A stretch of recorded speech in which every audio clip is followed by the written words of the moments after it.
Oh my Malik. This book is really heating up. So we start off with the King of Debrelli going, and Zayn and Bar are like, oh no, what about the international relations? Through the guards like it's absolutely nothing, and they don't even send them to Malik, just showing how good of warriors that they actually are. And can we just say, thank God that Halden got what he deserved. He got every little penny of what he deserved in that scene. So glad that the dagger went through his hand, and I'm so glad that he threw a hissy fit, and I'm so glad that Zayn put him in his place. He was like, oh, I'm the Prince of Navarre. Zayn's like, shut up, I'm the Duke of Tyrandor. We're dealing with Tyrandor now. Screw Navarre. Debrelli, the wee snaky snake, is having his little panthers like go behind him, but Violet already caught that. And this is when Andara comes in clutch and then puts the panther in between her mouth and she even purses her lips. These are like the king's prized possession. It's like you're making a deal with Zayden now or Andana's going to eat them because she's adolescent and she's a bit to the conclusion that Navarre can have like resources and everything like that and can set up shop, but they're not going to help Navarre in the war. Which I think is fair enough because Navarre, nobody likes Navarre. Oh, and that Halden's no longer allowed in Debrelli. But it's all not sunshine and roses. Zayden accidentally draws on his dagger, and this time it's no good. But then Violet comes in clutch, takes Zayden go to Sagat, and she does negotiations. I forgot to mention that part, but it's no good.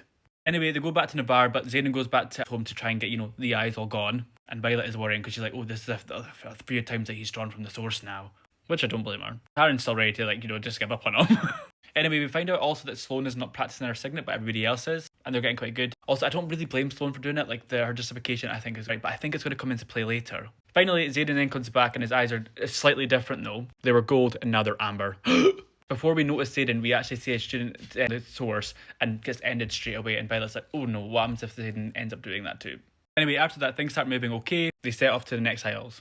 They set this trap for basically the guards, leading them to be like, yeah, we're here. We're not. We don't know that you're here. And the guards take the bait, and they get pulled up to the temple. When they get to the temple, they get told that their strongest fighter needs to fight their strongest fighter, 1-on-1.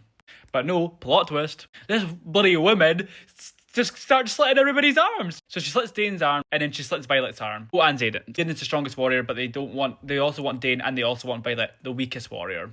And oh my god, did Violet carry that fight. Dane, the other wet wipe, just gets knocked out immediately, and Andana's like, he's already unconscious. Violet pure wipes the floor with her opponent and gets her on the mat, no problems. And then she's like, oh, but watch Zayden. And Zayden was a way to get beat. But no, Violet's just like, with the dagger, and that was enough for Zayden to win. And then we find out that Violet was fighting the actual queen.